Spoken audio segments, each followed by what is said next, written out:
bem com vocês? Mais uma quarta-feira a gente aqui novamente com o programa Bate-Papo com Vera Lúcia, que tem reprises às sextas-feiras, sempre às 12 horas. Gratidão já ao Westlink Tecnologia, 100% fibra ótica, parceira da TVI desde o início.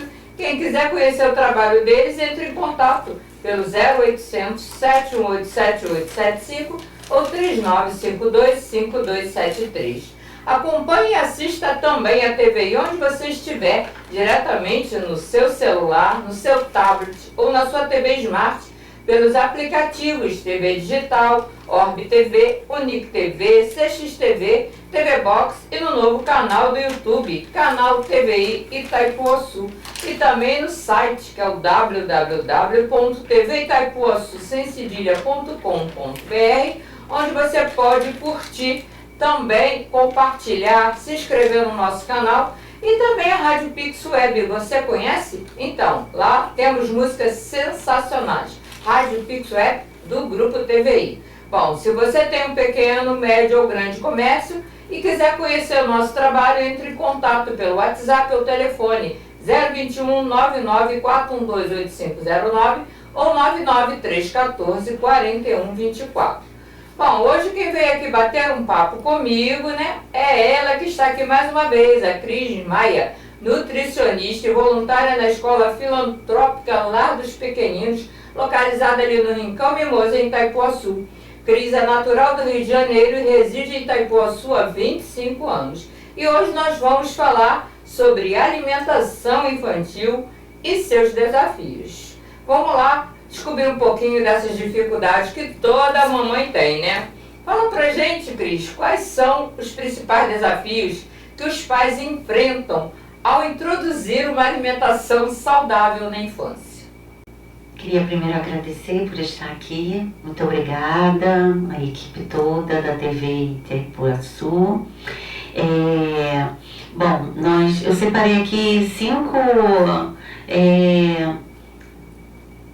falas, né, que são importantes para esse tema, que seria a resistência natural que a criança já enfrenta. Então, quando você vai introduzir, né, ela já tem aquilo que ela não conhece, então ela já fica um pouco assim, não conheço, não quero, principalmente naquele momento ali de 2,5, 3 anos, né? Porque até então ela estava comendo bem e de repente começa a separar tudo no pratinho, né? A outra questão são o excesso dos alimentos, o excesso dos alimentos ultraprocessados. Então nós temos aí hoje, né? Você o tempo inteiro acessa esse tipo de alimento e esse alimento ele altera o paladar. Então a criança começa a receber esse alimento e começa a mudar esse paladar. A gente também tem a rotina corrida da família, então isso é um fator. Essa família trabalha fora, né? Não dá tempo de produzir o seu alimento, então a tendência é ir para esses alimentos já ultraprocessados. E um outro fator é essa falta de constância de oferecimento de uma alimentação mais saudável, né? Então essa criança ela tem um acesso a esses alimentos e não tem aquela rotina, então ela também não desenvolve esse paladar, entendeu? A criança tem mania de dizer assim, eu não quero, eu não gosto. Nem comeu diz que eu não gosto, né? Mas é a maioria das crianças. Verdade. Então, Cris, como lidar com a seletividade alimentar, especialmente em crianças que rejeitam frutas, legumes, verduras? A gente vê muitas crianças que não gostam de nada disso, né? A gente tem que, né, também separei aqui algumas falas que é importante pra gente entender que eu preciso ter uma exposição repetitiva para esse alimento, né? E sem pressão, né? Come aqui, tem que comer, aquela pressão. E isso aí dificulta às vezes. Às vezes eles nega por causa disso. Tem que ter uma apresentação atrativa, né? Então, geralmente assim, eu preciso colocar uma diversidade.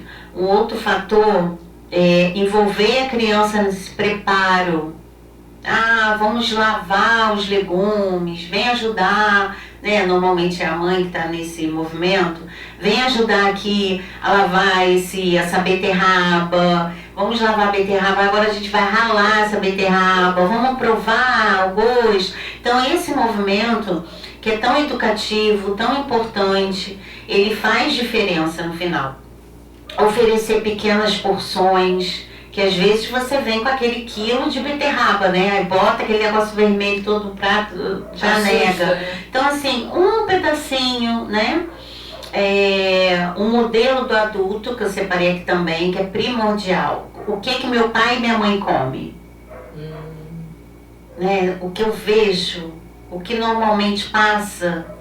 A criança, ela não tem poder de compra, né? Quem tem esse poder de compra são os pais, os responsáveis. E o que esse pai, o que essa mãe compra? Né? O que esse pai e essa mãe tem de hábito de alimentação? Que é uma coisa cultural, que vem de gerações, né? Então aquele hábito ele vai levando, né? Adaptar as preparações. Então assim, não quis comer a cenoura ralada, vamos fazer uma cenoura cozida, vamos fazer ela crua no palitinho, né, que aí já tá tudo em tirinha ali, vamos comendo que nem coelho. Essa preparação a gente tem que ter várias formas, porque de repente é numa forma dessa que a criança, desse jeito eu gostei, né? Novidade, né? Isso. Né? E a gente vai fazendo essa mudança. Bacana demais, né? A gente ser mãe, cuidadora de criança, tem que ter muita criatividade, né? Todo dia, né? Bom, de que forma então hábitos alimentares familiares, né, como a gente acabou de falar agora, influenciam o comportamento alimentar das crianças? Às vezes a gente não gosta de uma coisa, mas quer dar aquilo para a criança. Aí a criança fala assim, mas ela não come, por que eu vou comer? E às vezes é o contrário também, né? Você come alguma coisa saudável, mas a criança não quer comer. Acontece muito isso, né? Principalmente se ela estiver nesses primeiros anos aí de vida. Um primeiro fator importante é, quando nasce, começa a introdução alimentar, a gente precisa muito entender que essa criança, ela tá zero de paladar. Né? Muitas vezes ela veio do leite, que é um leite assim da mama, do peito, insosso. Eu vou dar ela vai ter primeiro contato. Então como é que vai ser esse contato? Eu preciso fazer uma alimentação diversificada. Então eu vou estar introduzindo ali o sabor individual de cada alimento. Então eu vou dar o arrozinho, o feijãozinho. Isso normalmente a gente já aceita bem. Aí eu vou dar uma batatinha para provar, o chuchu, separadamente. A questão é que normalmente a gente, antigamente, tinha aquilo, batia tudo no liquidificador, né? Eu lembro daquela comida marrom, assim, né? Que batia o arroz, o feijão. Então a gente precisa observar isso. Fazer esse ritual da família mesmo, de estar junto o tempo inteiro, produzindo essa comida, deixando a criança estar presente nisso, é muito importante, né? E essa frequência desse alimento, tá sempre oferecendo essa frequência, né? O que você falou, por exemplo, a mãe às vezes não gosta do mamão, então possivelmente não vai existir mamão na casa, porque ela que vai no hortifruti, quando ela, nem gosta disso, mas ela esquece que é importante oferecer, porque talvez aquela criança já tenha um paladar que vai aceitar, né? Quanto mais diversificado, melhor, porque você tem uma gama de nutrientes que você vai conseguir nutrir e você vai conseguir fazer com que aquela criança, de repente, não gosta da cenoura, por exemplo, não gosta muito de legumes, mas come todas as frutas, tá beleza, né? Vitaminas, os sais minerais, tá tudo ali, nas frutas e nos legumes. Então não come muito frutas ou come só legumes, mas aceita bem, então vamos variar isso, vamos oferecer mais vezes. Bom, Cris, a gente vê que muitas mães usam da criatividade, né? Prepara aquele prato, né, com aqueles legumes tudo coloridinho, formam até bonequinhos, né? Fala pra gente, quais as estratégias, assim, que a nutricionista recomenda para tornar a hora da refeição mais tranquila e atrativa? Porque nem sempre a gente tem essa oportunidade, né? Que vai tempo para fazer tudo isso, né? Sim. Mas eu acredito que a gente com foco, com mais tranquilidade, observando a criança, a gente possa trazer um ambiente, por exemplo, calmo, um ambiente tranquilo. Vamos comer agora, sem a TV, sem a tela do celular, né? Sem brinquedos. Agora é a hora da nossa refeição. É um momento muito importante. E aí toda a família tem que estar nesse movimento. Porque muitas vezes a criança está tendo que comer lá, mas o pai está vendo televisão, aí a gente começa com aquele hábito de ver em frente à TV, né? Uhum. E a gente nem sabe o que está comendo e a criança vai vendo aquilo.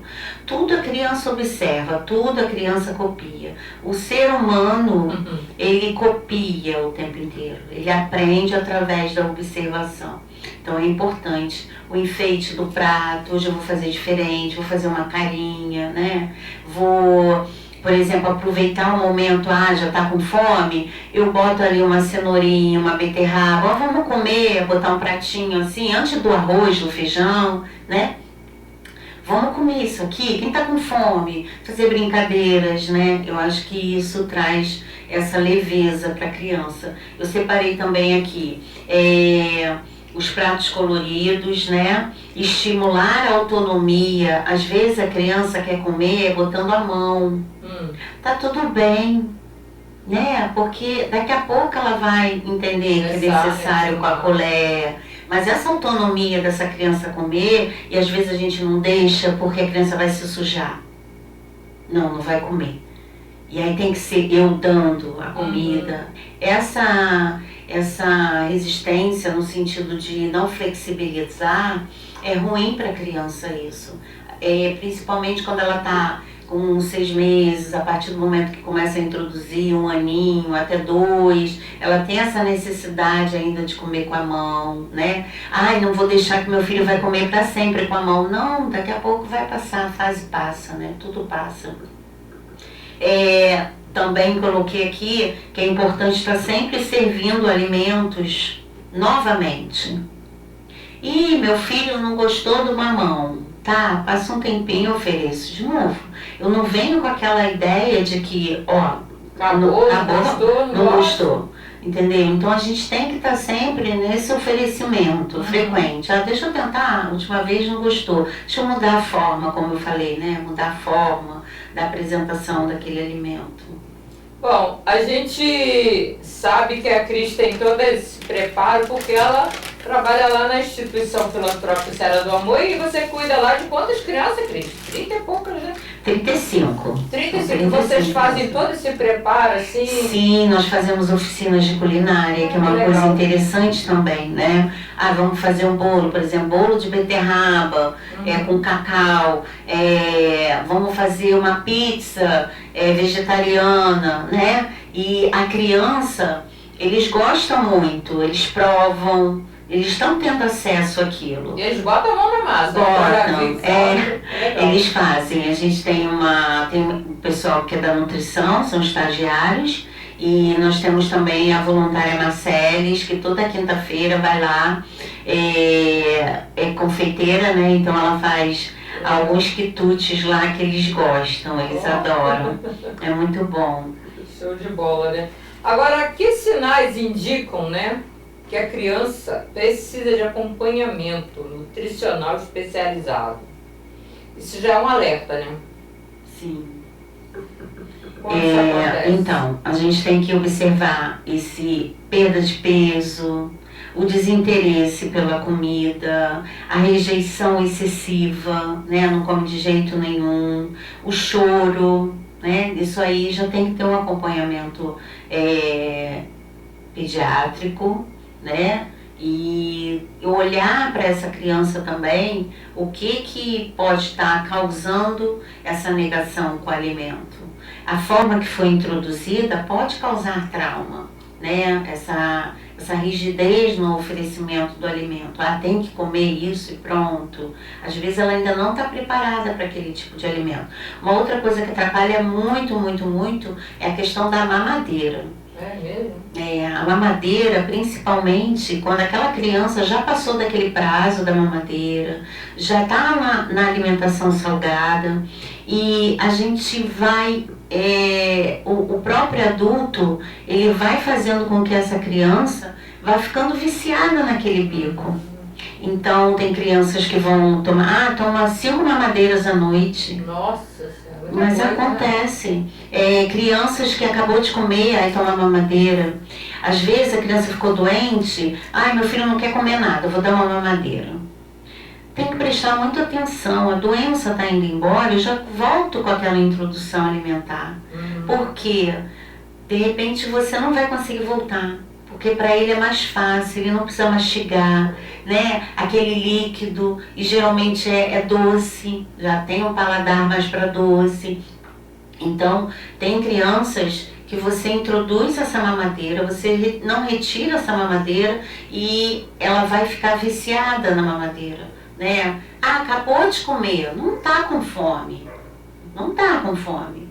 Não, mas eu vou dar uma mamadeira porque está chorando. Então, esse adulto, ele já traz com ele algumas crenças da própria infância dele, da própria forma que ele foi criado. E às vezes ele também tem uma perspectiva diferente. Por exemplo, eu olho para aquela criança, eu acho o tempo inteiro que ela está muito magra. E ela tem que comer. De repente eu venho de uma escassez, não, agora não falta comida, vamos comer. E a criança já passou da idade, né, 2 anos, você já está com uma criança grande, já está com a introdução total alimentar, não precisa mais uma mamadeira. Ela pode tomar um leitinho no copinho, né, ela pode já fazer as refeições. Isso tudo o pediatra vai estar orientando, porque senão você pode causar nessa criança uma infantilidade. Você mantém essa infantilidade. A chupeta, a mamadeira, a própria fralda, né? Não desfralda. Então essa criança, ela vai ficando meu bebezinho. E esse aspecto, às vezes, é da própria mãe, que não consegue ver que essa criança está crescendo e precisa ir cortando esses cordões umbilicais, né? Que a gente tem que ir soltando. E aí eu prendo. Continuo com a mamadeirinha, ou então continuo com o peito, abrindo aqui, lógico, aspas para as exceções, cada caso é um caso, mas na via de regra, a gente às vezes tem dificuldade de se soltar, entendeu? Verdade. A gente que é mãe é difícil mesmo. Cris, infelizmente a nossa entrevista já está chegando ao final. Você poderia deixar as considerações finais, o endereço eletrônico, o contato. Se quiser também, né, falar um pouquinho de FISA, pedir colaboração, né, pode ficar à vontade. Eu quero agradecer e dizer que a importância do adulto, né, na vida de uma criança, que esse adulto ele precisa ter um olhar diferenciado, principalmente com relação à alimentação e com afeto. Então, assim, nós hoje precisamos muito, vamos dizer, proteger essa criança.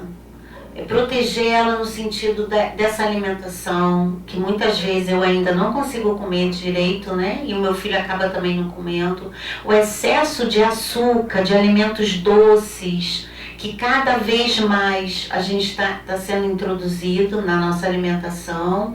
E esse excesso de açúcar, tudo é doce, doce. Isso causa uma calmaria, mas isso ele excita. Então é um dano que faz a nível neural. A neurociência já comprova isso. Então a gente precisa, o máximo possível, proteger as nossas crianças através de uma alimentação mais saudável, mais equilibrada. Não que não seja permitido, né, um hambúrguer, comer uma pizza, comer alguma coisa assim, mas essa frequência e que é danosa. Então a gente tem crianças aí com diabetes, crianças que estão com obesidade, com peso, né, bem acima do que seria normal. Então vamos proteger nossas crianças, essa é a mensagem que eu deixo.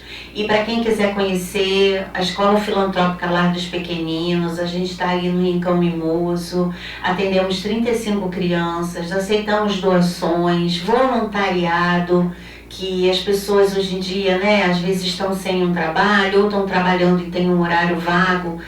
Vai lá ajudar. Quando a gente ajuda, a gente é muito ajudado, a gente se cura, né? Então acho que o voluntariado é o caminho para essa cura de todos nós. Muita gratidão. Quer deixar beijos? Ai, beijo para vocês. Obrigada. Para lá dos pequeninos, para os colaboradores que trabalham lá, os funcionários. E também para os voluntários que se dedicam tanto lá ao Lar dos Pequeninos. Muito importante todos eles, né? Eu vou deixar meus beijos também para Eliane Rajão, Rogério Peclate, Aline Cruz, Meg Ferreira, Carlos Ferreira, Joaquim Neto, Lúcia Helena, Sueli Castano, Ângela Souza, Laura Maceno, Carol Gomes, Ander Jeremy, Jorge Krause, Carlos Paiva e Arquimedes do Pastelão da 70. Um beijo para você também aí que assiste o nosso programa. Vai lá, curte, compartilha, se inscreve no canal. Um beijo no coração, boa semana a todos.